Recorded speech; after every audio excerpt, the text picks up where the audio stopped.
What's up, you beautiful people, and welcome to yet another Brandon Bicasso video. I hope y'all didn't miss me too much, but I'm out here on a beautiful day, and we actually got 64 degrees of beautiful weather. And guess what? I'm definitely taking advantage of that. But I'm out here in this crazy traffic, trying to find a nice destination where I can talk to you guys off the bike. But as always, if you got good weather and you got a nice bike to ride, you got to get out there and enjoy it, and that's exactly what I'm doing. But I'm going to go ahead and jump to somewhere a lot more quiet, so let's go ahead and do so.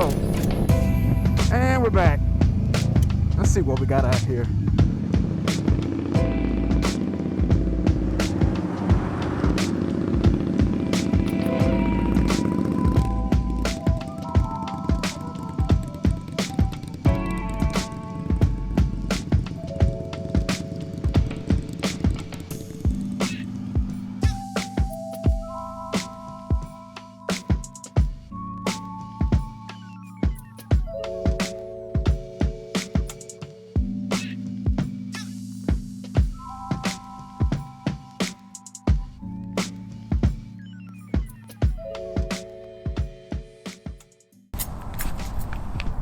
Alright folks, now that I got someplace a little bit quiet to talk to, I want to talk to you guys about my ownership of this bike thus far.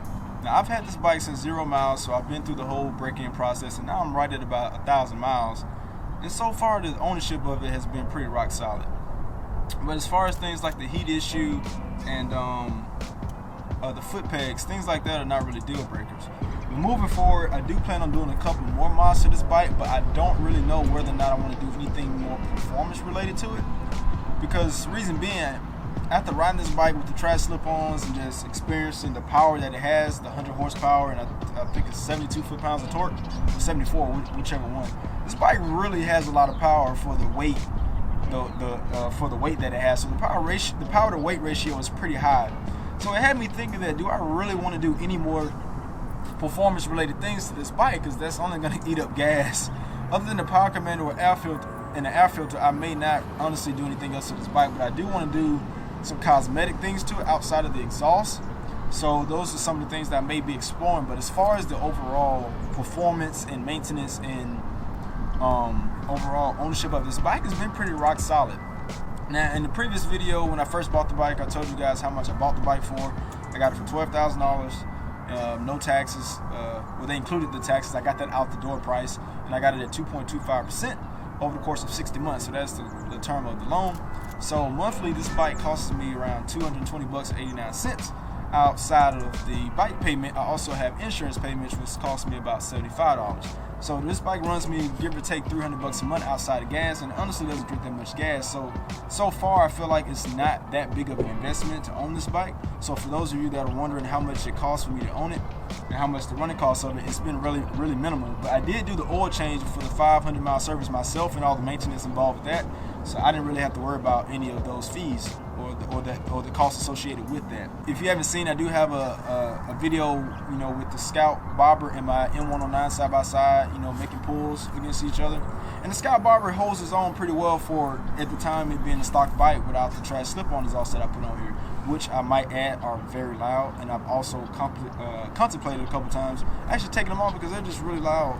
And they don't get obnoxious, but when you're starting the bike up in closed areas and spaces, it gets really loud.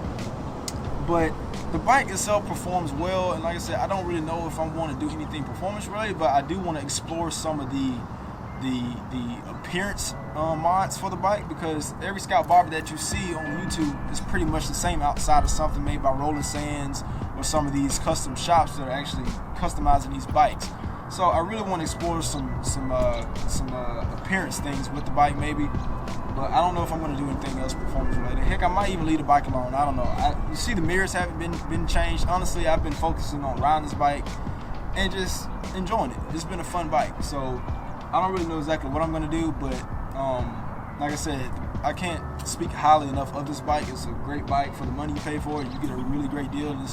It's not just a best bang for the buck. There's really some premium stuff going on with this bike.